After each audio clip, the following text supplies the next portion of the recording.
Good evening, everybody. Welcome to Two Way tonight. Thank you for joining. I talk so often to people about the platform.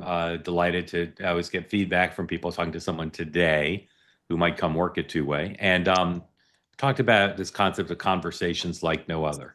I'm exceedingly proud of the fact that we do that on a regular basis. And tonight, we're going to be talking about two topics primarily that uh, more than one person has said to me, this could change history. What happened? And I'm not sure either of those is true, but we'll talk about it. But uh, we're going to have civilized conversations about it. Conversations like no other. All voices welcome, not just pro MAGA voices, or not just anti MAGA voices, not just people who voted for one particular presidential candidate. We want everybody to participate. So I'll ask you tonight with special urgency, as I always do. Please raise your hand if you want to be in on the conversation here on Two Way, regardless of what kind of politics you have. We want all voices represented here. It's part of the richness of the platform. It's part of what makes us different. Your participation makes us different, but ideally, your participation, no matter what point of view you have, we want all voices here together. So please, if you're here on the Two Way platform, raise your hand. If you're watching on X or YouTube, another way we try to be different is to have no smack in the chat.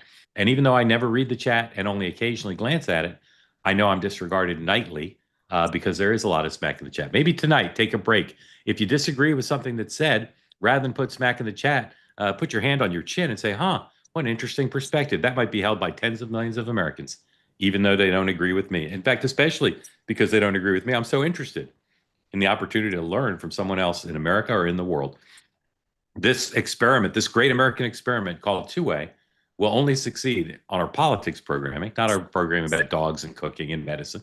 Will only succeed if everybody participates, all voices heard, and everybody respects everyone else. Presumption of grace to all, peace, love, and understanding. It's not just a catchphrase printed on a very expensive golf shirt you'll be able to buy here soon, but it's for everybody to understand that a lot of what's wrong with the country now is the loudest, angriest voices on the national town square get to dominate our conversation.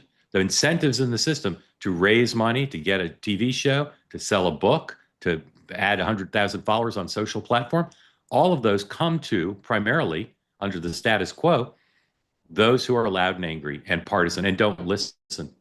And when I kid and gratuitously insult those of you who attack me for saying something true because you don't agree with it, it makes me a little pessimistic about not just America, but about our capacity to make a business out of doing what we're doing here. But I will persist, as Senator from Massachusetts does. I will persist because this is important, and I'm confident because of the size of our growing community that this is something people want. So don't put smack in the chat. Don't ruin it for the rest of us. Thank you very much for your attention to this matter. To the two big stories. One broke this morning while we were on the morning meeting. Israel with an historically unprecedented attack on Hamas leadership in Qatar, and lots of ambiguity, which we'll walk through, about the president's position, President of the United States' position, good thing or bad thing, both through Caroline Levitt and through a Truth Social post. President Trump seems to want to have it both ways. Doesn't like the Netanyahu did it, but likes the Netanyahu did it, and we'll talk about that. And then the other story is pegged to this horrible, horrible thing that happened in North Carolina. A new video released today, from which some have made stills, showing the moments of right around the time that Irina Zurutska was killed and stabbed. And again, I've received several messages from very smart people saying this is a watershed moment in American history as people react to this horrible event. So we'll talk about those two stories. There's a few other things I'm going to tell you about, some related to the economy, jobs numbers, and Scott Besson's here. The job numbers. Supreme Court has set oral arguments on the tariff case for early November, which is the fastest that anybody think this would be tracked. And that suggests that they'd hear arguments and rule in a very expedited fashion. So that's important. And a few other odds and ends, New York City mayor's race, et cetera. We'll get to those if we have time. But we're going to bring in our two guests in just a moment. Lyndsay Keith, Christy Setzer. Two great guests. And again, if you want to be in on the conversation, please raise your hand. Our guests will come in. We'll run through the news together. We'll kick it around, and then we'll take your questions. Grateful to you for being here. A word from our sponsor, Cozy Earth. Have I mentioned the Cozy Earth pants? Yes, I have. And why do I keep mentioning them? Because they're the best pants I've ever owned. They look great. Viscose from bamboo. They keep you cool. They're very comfortable, but they look great. As someone who wrote in the other day said, his wife thinks they looks great, and she never thinks he looks great in anything. And he never likes to wear pants, and he loves these pants. So buy the pants, but also buy the sheets. 100-night sleep trial or 10-year money-back guarantee. You get them both when you buy the sheets. I've been sleeping on the sheets. They're very comfortable. Upgrade your sleep, but also upgrade your pants. And if you're not buying them from yourself, buy them from someone you love. Go to cozyearth.com, put in the code two-way. It's the number two-way. And I don't think capitalization matters, but we like all caps. Two-way, amazingly, 40% off. 40% off your order if you put in the code two-way. Again, I recommend you try it. Some of you have, and I'm deluged with thank you notes, and you're welcome. They're great products. Built for real life, made to keep up with your life. Cozy Earth. Thank you for your attention to this matter. All right. Again, we're dealing with two stories today that involve life and death, but we will continue to grapple with this in as serious a way as we need to, but also recognize the importance of humanity. Lyndsay Keith is back. She's been here before. She's an independent journalist and incredibly thoughtful person about pretty much everything. Lyndsay, means you haven't had a horrible experience as you've come back. So thank you for doing that. Always a joy to be back. Thank you, Mark. Yeah. And Christy Setzer's here, I believe, for the first time, and couldn't be happier to have her here. A big admirer of her work. I deal with two kinds of political consultants, ones who are in it to make money and ones who don't mind making money, but they're in it to help America. And you'd be in category two. Thank you for being here. Just tell people who may not be familiar with your work, what kind of things you've done over the course of your career and what your firm does now. Sure, absolutely. So I'm the president and founder of New Heights Communications, which I've run for the last 15 years. Before that, I had a career in campaigns for the most part. I was a national spokesperson for Gore and Chris Dodd and Howard Dean. And that's where, Mark and I had crossed paths in the past. Yep. Worked for a number of, campaigns from that level on down to the local level. And now with my firm, we do some candidate work, but we also work with a lot of national advocacy organizations on the progressive side of things. So yeah. And have you spent most of your career in Washington, D.C.? I have spent basically all of except where I've been on the road on campaigns, I have spent almost all the rest of it in DC. Yes. Yeah. And again, I don't like to come off like an old fuddy-duddy and always glorify the golden oldie days, but Al Gore and Chris Dodd, they're just like titans. You worked with titans. They are. I think mostly what it says is that I'm pretty old. Yeah. But yes, that was where the career started. Yeah. Now, Lyndsay, you two could be sisters, right? Yeah, exactly. Yeah. All right. Very grateful to you both being here. Let's talk first about what happened today with North Carolina. We'll go with F3. We've carefully selected these pictures to not show you the goriest ones, but many people on social media today shared and watched the full video, not the video all of us have seen of the alleged killer lurking behind her, but actually the actual murder. Can we put up number 3, Sam? Here we go. So you can see the horror in her face, and this has really left a lot of emotion with folks today. This is the President of the United States in the Oval Office, very upset, clearly reacting to that picture. Let's play the full thing. It's a couple minutes long, but I think it's worth seeing. This is number 2, please. For far too long, Americans have been forced to put up with Democrat-run cities that set loose savage, bloodthirsty criminals to prey on innocent people, really very, very innocent people. In every place, they control radical left judges, politicians, and activists, and they've adopted a policy of catch and release for thugs and killers. In Charlotte, North Carolina, we saw the results of these policies when a 23-year-old woman who came here from Ukraine met her bloody end on a public train. And here's a picture of it. This is the picture of it. And this is a picture of the woman, a beautiful young girl that never had problems in life, with a magnificent future in this country. And now she's dead. She was slaughtered by a deranged monster who is roaming free after 14 prior arrests. We cannot allow a depraved criminal element of violent repeat offenders to continue spreading destruction and death throughout our country. We have to respond with force and strength. We have to be vicious just like they are. It's the only thing they understand. 24 of the top 25 most dangerous cities in America are run by Democrat mayors. 50 people were murdered in Chicago in recent weeks, with hundreds being shot. And it's time to stop this madness. The people of our country need to insist on protection, safety, law, and order. We have proven that it can be done because we did it right here in D.C., in District of Columbia. The capital of America was a bloodthirsty, horrible, dangerous place, one of the worst. And now it's a crime-free city, and we're going to keep it that way. It can be done. It can happen fast. All we want is, please, Mr. President, we need help. Chicago needs help. Other cities need help. We'll do what has to be done because we're going to make America safe again, and that includes our big cities. We're going to make those cities safe. Thank you. So about 75% of that could have been said by Barack Obama or Bill Clinton or Joe Biden. But that 25% of partisanship, I've been struggling with this last few days. I interviewed Charlie Kirk on Next Up about this. There's so many elements of this that threaten to divide the country when most of us are pretty united, I think, about what happened and what needs to happen next. So just want to try to walk through the basics here. And Christy, start with you. Just what's your view of what the president said there? What did you find common ground on, and what bothered you, if anything? I think we can all agree that it's tragedy, of course. And I certainly can understand the concern that he's highlighting the fact that here's a man who's been arrested many times before. He's gone in and out of the system. Why is he still allowed to be out there?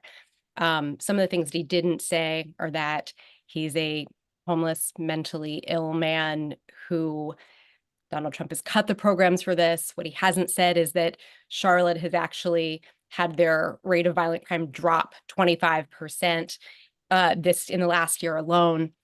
And so I think the way that I hear this, right, is the president trying very hard to take an issue, politicize it, show the picture of the white woman, the pretty white woman, next to the black man and say, one, this is what you should be afraid of. And two, you should be afraid of Democrats. Democrats are causing this.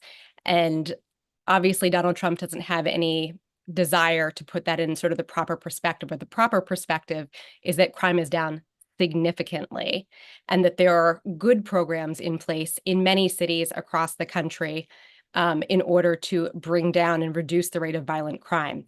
Occupying our cities, as you mentioned, I live in Washington, D.C., have lived here for most of the last 25 years. I've never been murdered once, is not the gruesome image that he is painting of it. And it's also not the occupation of these cities about reducing crime at all. So there are some things in there that, sure, I think we can find common ground on. I think we all, of course, want to bring crime down. And there are other things where it sort of got my blood boiling in how overtly he was trying to politicize this and make an argument that's just flatly untrue. Let me ask you one more question and then ask Lyndsay to come in and talk at length about her general views. If Joe Biden were president when this action happened and all the same facts of the case and the video being released, do you think he would have given a speech? And if so, what do you think he would have said? I think he would have been asked to comment on it for sure. But do you think he would have given remarks, like he would have gone out of his way to give remarks like this president did, or not? I think it depends. I could see it happening. I mean, he was the author of the crime bill all those years ago, remember? But I think that what he would do is he would put it in the context of, look, law enforcement is an important answer to bringing down crime. It's incredibly important. It's also not the only answer, right? And when we talk about what are democratic solutions to bringing down crime and particularly violent crime, it starts with acknowledging that there's a host of issues. We need, mental health services, in this country that are more robust. We need more affordable housing. There's all of these factors that people are not looking at. They're simply looking at, we need to get more law enforcement everywhere. Yeah. And I think that's a really narrow and reductive view of it. Yeah. Lyndsay, I'm going to ask your forbearance for one more moment. Christy, I never read the chat, but I do glance at it. And I'm seeing what doesn't surprise me. A lot of our MAGA viewers don't like what you're saying at all. Okay. So, I'm sure they don't.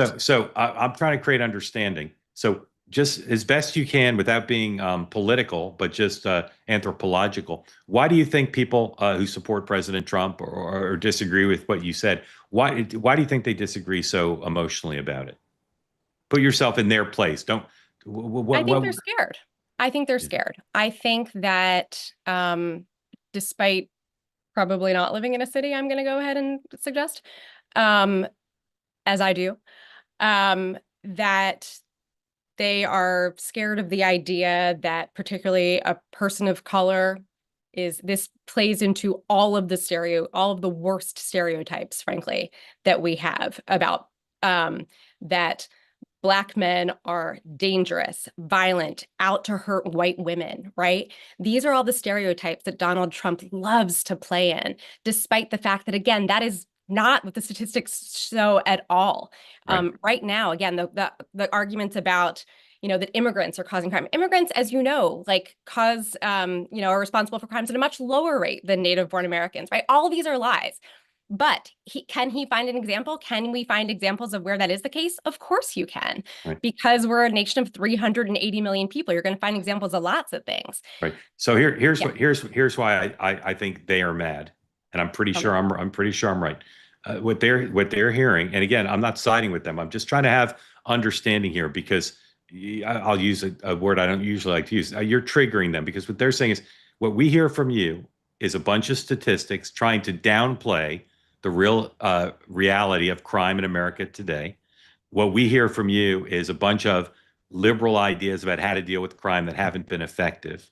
But they have been, Mark. I'm not taking their position. I'm telling you what they're thinking, because I know the MAGA mind, because I've studied it. So they're saying what you're saying is out of touch, and what you're saying, what you believe you're saying, I know, is this is the truth. This is the reality of what's going on in America. Crime is not as bad as people fear it is. That they're being they're seizing on this one case, and that in fact the solutions to crime are the solutions that Democrats have espoused, not the ones that President Trump is espousing. So my last question to you is, if you wanted to find common ground with these people who are saying in the chat what I'm summarizing, is there common ground about crime, besides the fact that this is a tragedy, in terms of public policy? Are there things that you believe should be done to fight crime that you think President Trump and his supporters would be for? Yeah, I mean, as I said, I strongly believe that law enforcement is part of the solution. And I think that people again, I live in Washington, D.C., in the parts of Washington, D.C. that have the most, persistent crime would tell you that as well, that they actually welcome law enforcement coming in. Do they welcome being a federally occupied city? Absolutely not. Those are two very different things. But what they will also tell you are that you need, again, community-based policing. They are working with, again, leadership within the community of all different types, right? And one other thing I'll say, because again, I've worked on this issue a bit, is that it is probably the case in Charlotte, as it is in Washington, D.C., where there's a relatively small number of people who are both the cause of a lot of crime and also the sort of the victims of it, right?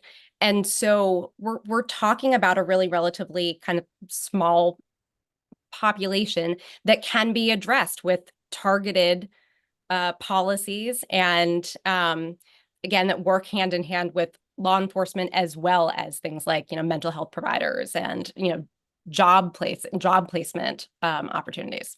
Fantastic. And again, so grateful to you for being here and being so clear. Lyndsay, so grateful to you for your patience. I turned over to you. You can ask questions. You can say whatever you wish, as long as you wish. And again, thank you for being here and for your patience. Yeah, of course. It's great to be here. Actually, I'll ask you a question, Christy. I was on the campaign trail in 2024 in all the swing states. And, speaking to a lot of minority Black men who really feel like they've been overlooked in their communities and frustrated that the Democratic Party itself is not invested in them, doesn't care about their views. But I also think in a moment like this, I hear a lot of Democrats also saying, we don't want to offend the Black community or the Black men or people who are incarcerated. But that's not really what I heard specifically from that community. Do you feel like you're hearing that specifically from that community, that they feel like they've been ostracized in moments like these? I guess I would ask you to explain what you mean by Democrats feeling like we don't want to alienate sort of the incarcerated community, or can you just Well, you had said yourself that, you know, in your response to what Trump's comments were, him holding up a picture, you know, of a pretty white girl next to a Black man and ostracizing him, essentially saying, this is the enemy, this is who you should fear, and the concern about alienating that specific group of people. I'm saying Donald Trump doesn't take a particularly nuanced view of much of anything, right? And that there are, on most issues, not like a very clear solution to it. It's a lot of things that bring us there. And again, I don't want to dismiss the fact that there has been, across America, there was a bit of a spike in crime, right, in 2023. And since then, we've seen it drop pretty significantly in most places last year, and again from 2024 to 2025. So again, I also think, and in general, when we're talking about crime in America, you know, you would think that this is at a, you know, national high of the last, you know, several decades. It's absolutely not true at all. Historically, crime's actually pretty low. And again, what I'm saying is, as someone who has lived in this city for the last 25 years, I find it to be exceptionally safe. You know, obviously you need to be careful and things like that, take basic kind of precautions. But I don't think it's really a matter of wanting to side with, you know, people who've been incarcerated or anything like that. I think it's really a matter of there's an outsized conversation that is being had by people who don't live in the places that we're talking about, right? And when you actually go and talk to them, like in Chicago, they say, we don't, you don't get it. You don't understand us. Well, I think just to jump in, because I'm trying to get at a specific issue here that I feel like is a reoccurring challenge right now as the Democratic Party tries to find its identity and who's going to be the voice that emerges.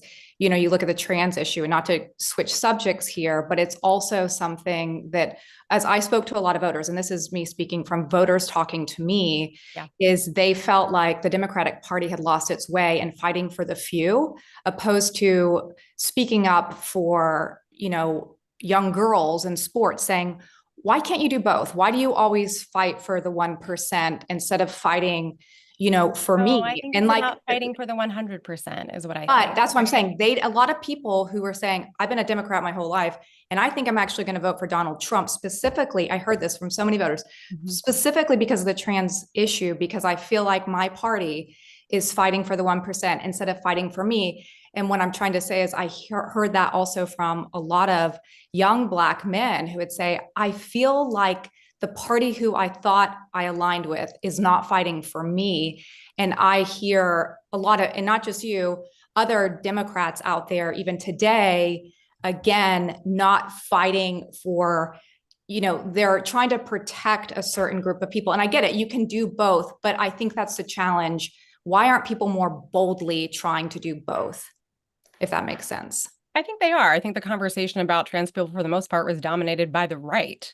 You know, that's who brought it up. That was who was running the, you know, the ad against Kamala Harris. Why was Donald Trump, was most of his ad was about the trans issue? It wasn't Democrats they were talking about, it was Republicans, right? And so, you know, and they understand the media landscape. They understand that you know, that the different ways in which they can dominate it and rile up people on the right, and then eventually get the mainstream media to sort of cover something that, you know, the right is riled up about. But in the same way that it was, for the most part, a myth that there were any Democratic electeds really embracing, quote, defund the police. That was a myth. Like, same thing here, right? Now, I will say, where I will sort of not, I don't know, agree with you, but lean into what you're saying, is on the trans issue that that initially there was a division, I'd say, in our party as to whether or not that had hurt Democrats, and therefore should we change approaches, policies, et cetera, right? You saw earlier this year, Gavin Newsom, right, talking about how, no, he thinks that essentially we should throw trans people under the bus. I think that's ridiculous. I think that you don't win primaries or general elections by throwing any communities that would vote for you under the bus. You win, primaries and general elections by leaning into your beliefs and saying that, no, we stand for all people. We don't take any group of people and say, you're not worth it. We don't care about you. Your rights are fine to do without, right? Yeah. I think that is a really strong division right now between Democrats and Republicans, is that we are saying, no, we stand up for everyone. It's not about standing up for, 1% of people. It's about standing up for 100% of people. Yeah. And I think, point taken. I think one of the challenges that I heard from so many voters is they don't feel that way, that they are not seeing that actionable. And I think, with Mark talking about this being a watershed moment, from a lot of, again, voters that I talked to, they want to see Democrats start fighting for some of these issues that are important in their communities and not just try to obfuscate because it's Donald Trump. And I think that is one of the challenges here. He's one of the most polarizing political figures in American history. And so there's this active challenge about what issues to take on and what issues to not take on. And then when it comes to crime, I think most Americans would say, take it very seriously and don't necessarily, when you have like these repeat offenders, that it should say, we need to do something with the courts. We need to figure out these judges who are letting repeat offenders off the hook, and we need to go after them. And I think I'm hearing from a lot of voters that that's kind of the narrative they want to see Democrats or a Republican, anybody charging towards. I mean, you think of the suspect in the Waukesha parade killing, a repeat offender. And again, Biden was president at the time and he did comment on it, but he didn't go after that specific issue of these certain criminals. And we're not talking about every criminal, but ones who shouldn't be out on the street, or why did they get let off so easily? And then they go commit a horrific crime. Lyndsay, we're agreeing, right? What we're saying is that and I said this when Mark asked me to sort of comment on this in general. One of the things that I do think is very problematic about this, the whole thing again is a tragedy, but particularly the idea of these repeat offenders repeating, what are specific policies? Obviously we need to come together. And what I'm saying is that part of that answer starts well before any crime is committed. It is looking at sort of the situation that they are living in. It is addressing, like, as I said, that sort of mental health issues, it is addressing the homeless population, it is addressing, right, where are there job opportunities for them, et cetera. How can we make sure before crimes are committed? It's not just about being the most ruthless possible person after the fact. And it's certainly not about saying, as Donald Trump has, that, we should get the death penalty for the guy that roughed up big balls, right? Like that's not a responsible adult. That's not a mature response to any of this, right? This issue is not as simple as sort of many people would want to make it out to be. And it's not just about law enforcement, right? So if we can be, again, a little bit nuanced in this conversation, then I think we'd probably arrive at some different conclusions. Okay, hold on 1 second. I want to, I'm apologize. I want to break format a little bit and bring in two folks from the community, Sue and Tammy. And I want to just tell you a few more things, and then I'd love for Sue and Tammy to speak, and then for the four of you to talk. DeCarlos Brown Jr., who's the man who had already faced state charges, alleged to have committed the stabbing. Feels a little weird to say alleged when it's on camera, but nonetheless, was charged federally today. It's a federal crime to commit the kind of act he allegedly did on transportation, public transportation. That crime comes with the death penalty. I believe the state charge does as well. Sue, start with you and just answer my question and then say whatever you wish. If it turns out that the attack was racially motivated, would it be important to you, one way or the other, whether he was charged additionally with a hate crime? If a crime is racially motivated, then I think it should be charged as a hate crime. But I don't think this was racially motivated at all. How do you know, one way or the other? I've been reluctant to talk about this, but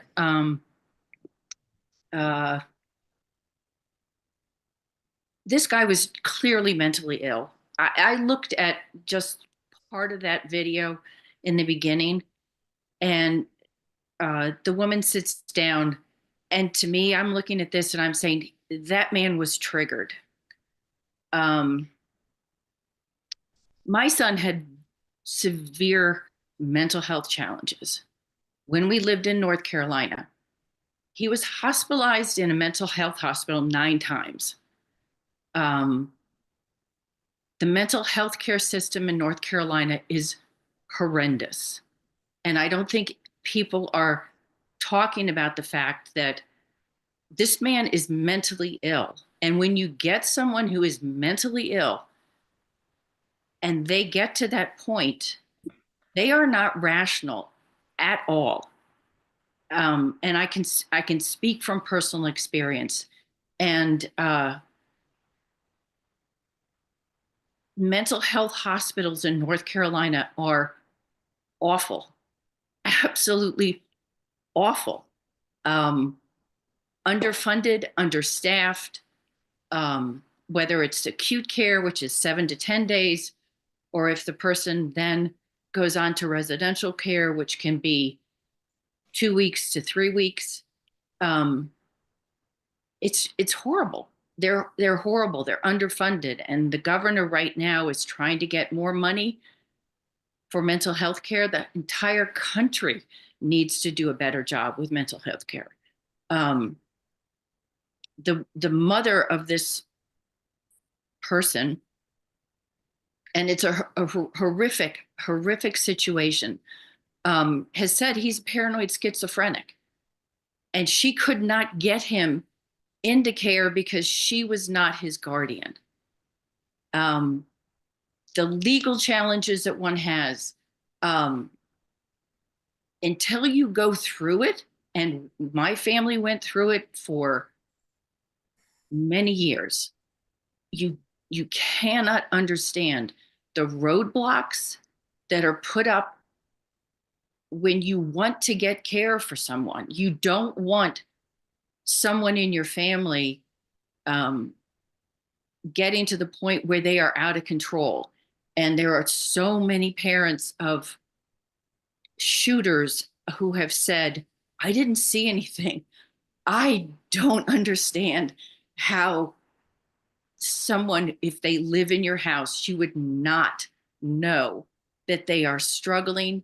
My son's issues are not this man's issues, but you cannot live with someone and not know.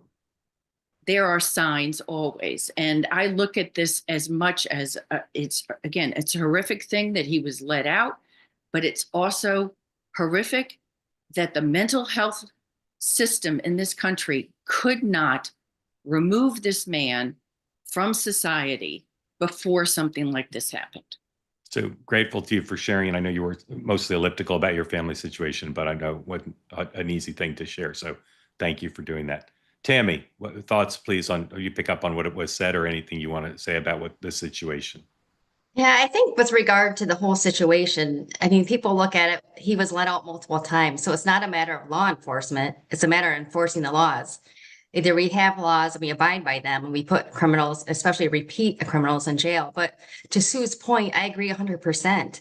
We don't have facilities, not even for people for extreme mental health issues, but even for people today, we have so many kids who cannot get into institutions. That's not a permanent place.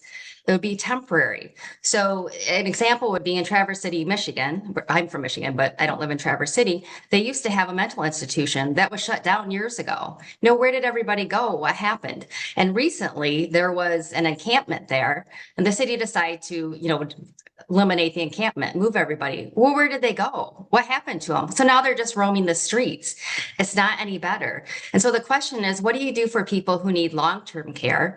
But what do you also do for the young people, adults and kids who are just struggling because of all of these, you know, even from the phone's perspective and social media, anxiety, depression, self-harm. I know multiple people who have tried to get into facilities and they can't. There are no beds there. And it's not a permanent thing either. It could be a temporary, but there's no place to go. And they call and they plead and they can't get in, even to the point that you look at people who have substance abuse problems, same issue. They have a hard time getting into these facilities. So for me, it's a bigger conversation.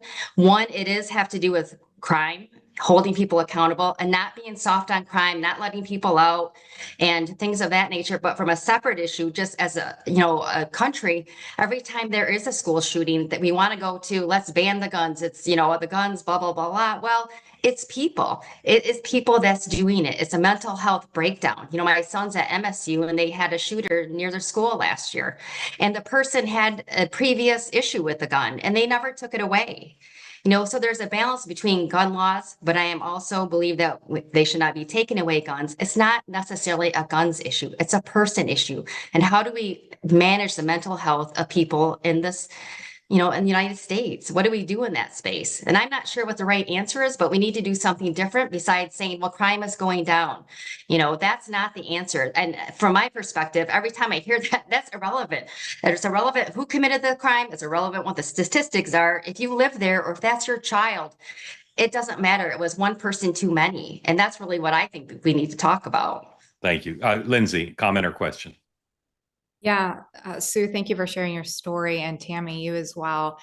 You know, I've had, I was actually a caretaker for someone in my family who had extreme mental health issues and in a lot of psych wards and mental institutions with them. And so I feel your pain. It is very hard to get people help, and it takes the work of a family to make sure that those people get help. And, you know, I'll never forget, this person was endangering other people and there weren't enough beds available. And I had to beg a social worker to get us in another hospital an hour away. And it's a lot of work. So it's definitely an important conversation that needs to be had in this country about mental illness and making sure that people read the red flags and don't just feel bad when someone is a danger to society or to themselves, to take it very, very seriously, and not just thinking they can solve the issue themselves, because the mind is a powerful thing. And when it's sick, it can do terrible things to itself or to others. So I think it is a very important conversation to have in this country. But I also think, you know, you have to have the conversation about, you know, I will say Chrissy is right on the first point of, we have to get ahead of this issue by not just talking about it, but by doing things. And I think too often it's nice to say these flowery words, especially when you have a shooting and say, oh, this person has mental illness. Well, who's doing anything about making sure that our systems are better and they're not broken?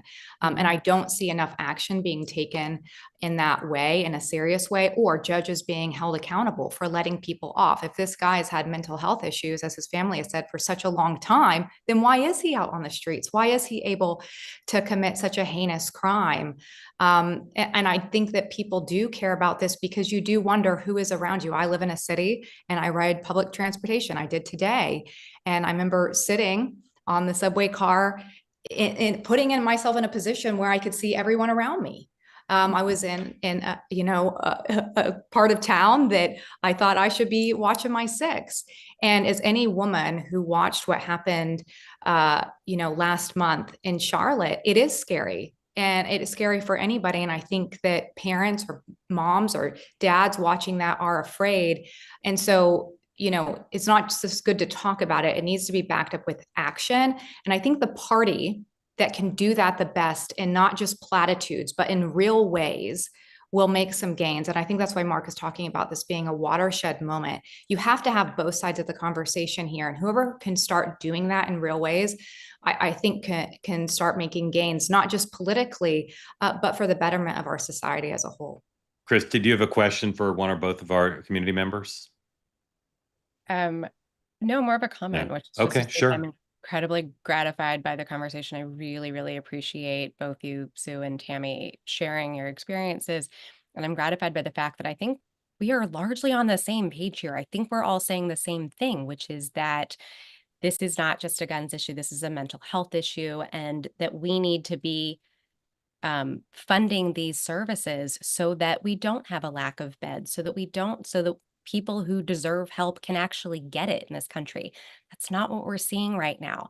We need more robust social services, and we need those services to get to the people who need them.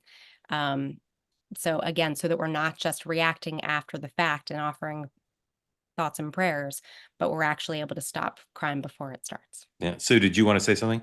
Yeah, in North Carolina, if you don't have health insurance, you don't get a bed. We had good health insurance. So my son might have to wait 24, 48, 36, whatever hours to get a bed someplace. And it could be anywhere in the state of North Carolina. There were times we had to drive 3 hours for the family meeting. And, it didn't matter. You had to be there. But if you don't have insurance, you could wait weeks. There aren't beds. There's one hospital that I was familiar with that housed, like the criminally insane Butner, in Butner, North Carolina. And again, it was almost impossible to get somebody in there. And then once they get in there, they don't help them. Yeah. They don't help them. They take them off all their medications. They put them on cheaper medications, and then they send them home. And then to get residential care, you have to get your insurance company to agree to the extra weeks of care. So, I mean, it's a horrible system. It needs to change. And it is a factor in what happened, in my opinion. Yeah. Ladies, thank you both. Grateful to you for coming on tonight, for being part of the community. Decries, are you able to unmute? Yes. Hi. Yes, sir. Welcome in. Thanks for joining. Tell folks who don't know where you are and what's on your mind for Christy and Lyndsay. Yeah. So I'm in Atlanta, Georgia. I just moved here from the Seattle area, and definitely I'm in northern Atlanta, part of the suburban area here. And I just wanted to say, Christy, wanting to do the presumption of grace, as Mark instructs us to on this program every day, I'm just really surprised at your comments. I think crime disproportionately affects minorities and low-income areas more so than anyone else. And so the people that want stronger law enforcement and the judicial system to be better, as Lyndsay was saying, are not just MAGA, not just white people, not just rich white people. It's everyone. And I just have to say, that's the opposite of what I said. I said that, as I said, in Washington, D.C., in some of the areas that have experienced the most persistent crime, they are sort of more, interested, I'd say, in bringing in law enforcement as part of the solution. And I agree with that too, of course. My father but it doesn't match up with your comment when you say something like, I live in the city and I haven't been murdered once.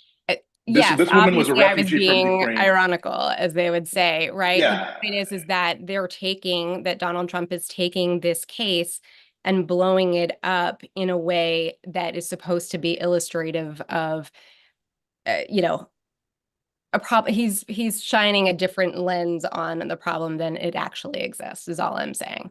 But my main point, which I've repeated over and over, is that I believe we need to look at root causes of crime and address them instead of looking for sort of hysterical reactions of, lock them up.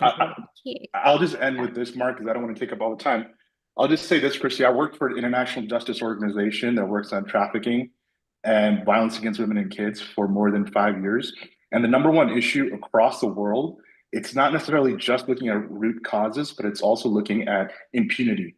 When perpetrators feel like they can get away with crime, they will continue to commit it. And if the judicial system does not take care of it, that's exactly what happens. So that's all I wanted to say. Thank you for your time, Mark. Thank you for coming in. Grateful to you.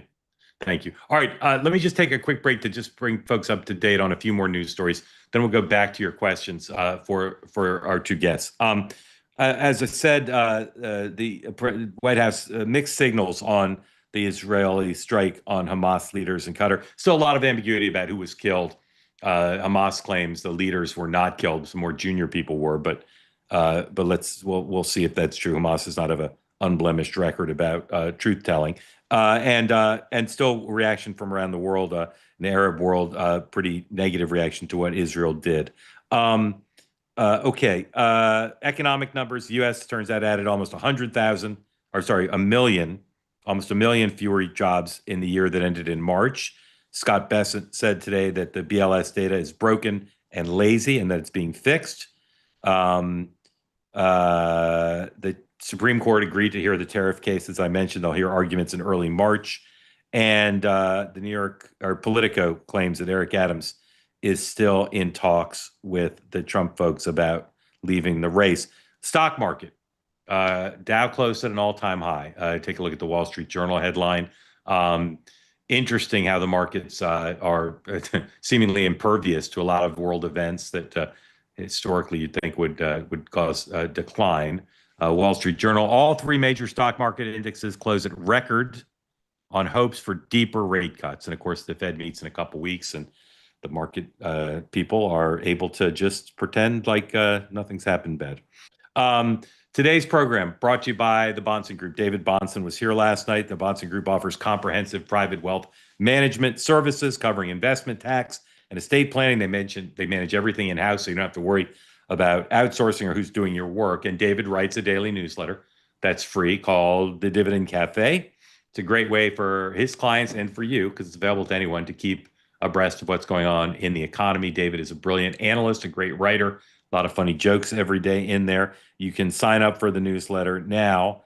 Go to twoway.tv/the Bahnsen Group, TBG, twoway.tv/TBG to get a free subscription to David's Dividend Cafe. I read it every day. I recommend you do too. And David and I will do some events coming up soon where you'll be able to ask David for a full hour questions about the economy. All right, bring more folks back in. I appreciated the previous tone of the previous conversation, and I just ask everybody to maintain that as we go forward here. These are tough and sensitive issues, and you'll hear on cable news a lot of shouting about it, and hopefully we'll continue. If you want to bring up something else, you can, but I suspect a lot of questions will be about this.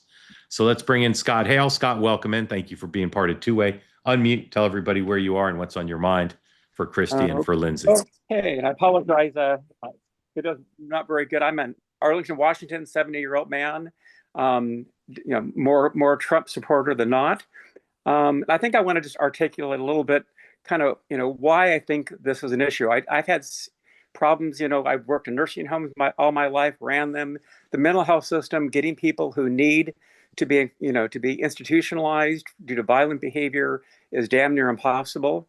So I concur with your other guests, the other panel members that talked about that. When I listen to Christy, and with all due respect, I think, what makes you think that we're good enough in this country with our systems and our structures to accomplish what you want to accomplish? Because we haven't seen it so far. Scott, be more specific. What's something? I will be. Well, I will be. Yeah. Let's take immigration as a matter. We brought in so many immigrants illegally, mostly. I'm pro-immigration. I love to have a system that has immigrants come in and assimilate with society and contribute fully. Most of my employees were immigrants in my facilities, and they were great. My wife was an immigrant, but we don't have a structure that does that.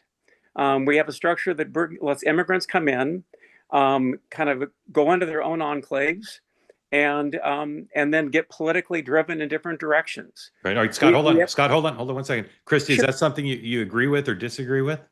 I think I was waiting to see where he was going with that, because where I'm going is that we don't have a culture, a system now that will absorb a sufficient number of immigrants to the extent that they've come in and work them into a legal process that we'd like to see in our economy. Yeah. And take education as an offshoot of that. We don't have an education system that will do that. And so what do we have? Right now we've got I know you were talking earlier this morning, Mark, on the education programs that you'd like to see talked about. Let's face the facts. Education has gone down from a performance standpoint over the last 20 years. Why is that a surprise when we have almost every school in many parts of the country dealing with now children who need to be educated in lots of different languages? If we had an education system that would deal with that properly, we could absorb these folks and we wouldn't see these kinds of problems. Okay, but Scott, hold on, Scott. Let's Sure. respond. Christy and then Lyndsay respond to Scott, please. No, I mean, I think you're raising a lot of really important issues, right? Immigration is complicated. It's not, again, as I sort of said on, the crime issue as well. Look, I think that we are a country that needs to accept the fact that first, people move. Immigration is overall a very good thing. The latest Gallup poll said that, support for people who say, the number of people who say immigration is a good thing, full stop, it's almost 80%, right? So if you're sort of not in that 80% of Americans, you're very deeply in the minority. The challenge is sort of exactly what you're articulating, which is, okay, so now there, sort of my kids' class, let's say, was 20 kids. Now it's 25. 5 of them actually speak English as a second language. They have, they're taking up supports that, my kid who has, ADHD and has a 504 plan, maybe could use instead. These are really real problems and tensions that we sort of need to figure out. And we also need to change the system by which people can properly come into this country, because as I'm sure you know, most people who are immigrants in this country, they overstayed a visa. It's not like they're, right? That is what happens. Like, they came in properly, they overstayed it. Our immigration system makes it so complicated. And, in order to properly become a citizen, that you have millions of people who've essentially overstayed. So again, the devil is a little bit in the details here. But I do think that the top line is that we are still a nation of immigrants. And I think that the damage that is being done right now, and the danger that is being done, is this effort to criminalize literally anyone who looks brown or speaks with a Spanish accent. That's exactly what the Supreme Court just said is okay. They basically said racial profiling, just fine.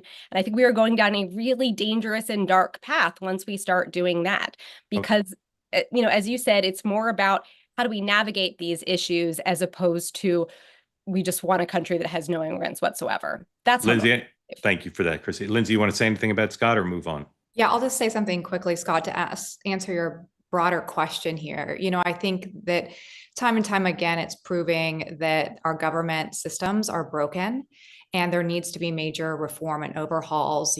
I do think about the immigration issue. It's something Biden had promised. He ran on, creating easier paths to citizenship, and he proved that he was unable to fix that. And that's one of the reasons that you had many Hispanic voters who voted for him in 2020 turn around and vote for Trump in 2024. Many people who are frustrated with that and realize they didn't do enough. A big part of that, not the only story here, but is there's not enough asylum judges to hear cases, and people are sent away for years. And then we have this perpetuating issue.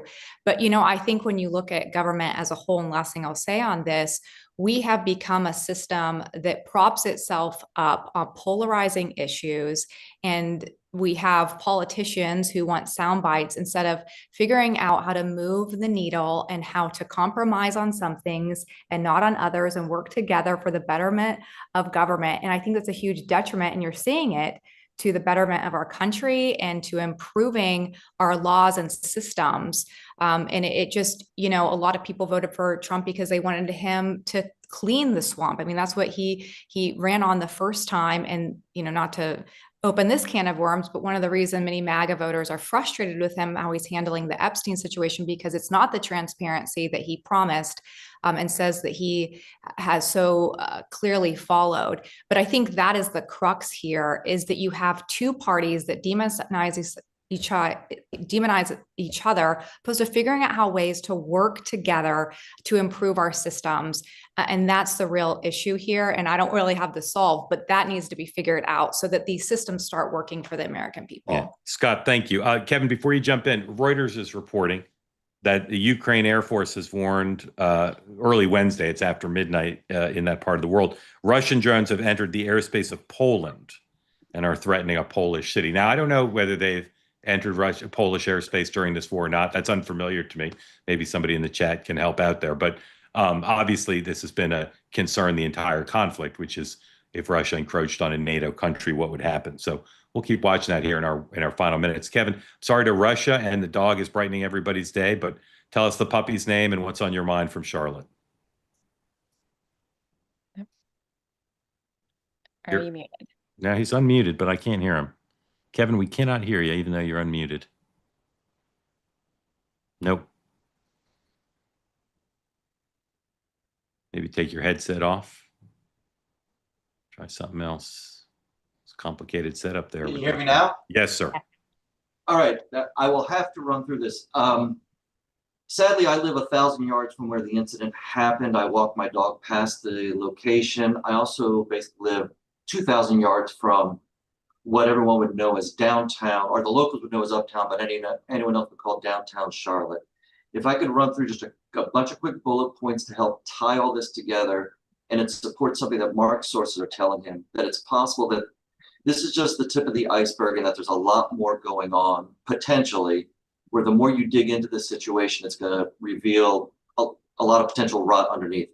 First and foremost, the former and current governor, Cooper and Stein, in 2020, put in a lot of what are criticized as soft on crime policies. The White House has articulated their criticism of that. I'll move past that. Locally, Charlotte has an attorney general that's been in office for 7 years. Violent crime statistics went up very dramatically each year. He was severely criticized because from 2023 to 2024, homicides were up 40%. As Christy articulated, the reported violent crime and homicides are down in 2025. Feel free to survey anyone in northern Mecklenburg County, which is deep, deep blue. No one believes those numbers. There are calls for them to investigate that because the issue is, are they declassifying violent crimes to make the numbers look good? The citizens who live in downtown Charlotte, it's a ghost town because of the violent crimes. The mayor, she had a primary today. She's actually only 73 years old, but her critics, the Democratic critics, call her Charlotte's Joe Biden. She infuriated everyone by saying, we can't arrest our way out of this problem. And then lastly, and this is where the potential like corruption, where we would love this investigated, the magistrate who adjudicated the assailant, she has ownership, this is all declared, ownership interest in a lot of like the restorative justice facilities. Therefore, there's a potential economic incentive for her to not put DeCarlos Brown into like, to take him out of circulation. And so that I say that to simply say that there's a lot more going on than the tragic specific situation. And we would love this investigated, whether it's Cash Patel or others, because again, Christy talks about, hey, if violent crime's down, that these efforts are working. Those of us on the ground will strongly dispute that any of that's working. So, and thank you for having this. Kevin, thank you. That's the puppy's name. That Carl with a K. Carl with a K. Christy, just a couple minutes left, so maybe 30 seconds if you could have responded to what Kevin said. Yeah, I mean, I'll just say just sort of quickly, right? A lot of these things, there's a difference between here's what the actual statistics are and here's how it feels. I mean, we talk about this with the economy all the time, right? That, last year the economy looked incredibly strong, right? And sort of throughout Joe Biden's presidency, and yet not enough people were feeling that. And so I think crime can be sort of a similar thing. I will tell you that, again, in DC a couple of years ago, we experienced a lot of the same stuff where combination of COVID, combination of crime being up, people did not want to go to downtown as much. And you can sort of feel it when it's down. I went to, for very different reasons because of the current occupation. Recently, when I've gone to restaurants in DC, they're ghost towns now. So you can feel it on the ground in a different way than what the stats show. So I hear what you're saying and I appreciate your perspective. Lyndsay, real quick, if you could. Yeah, I would just say, I've said this many times and I 100% agree with what Christy's saying here. It's more about how people feel than the statistics, because that's how they're going to vote. When it comes to the end of the day, when they go to the polls, how do they feel in their situation, whether it's crime or the economy, anything.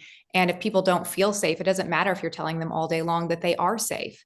Are people willing to do that? So I think that is the public pressure poll right there, is how are people feeling? Don't show them stats, go talk to them, get a sense of how they're feeling in their communities. And really that's going to be the driver. Yeah.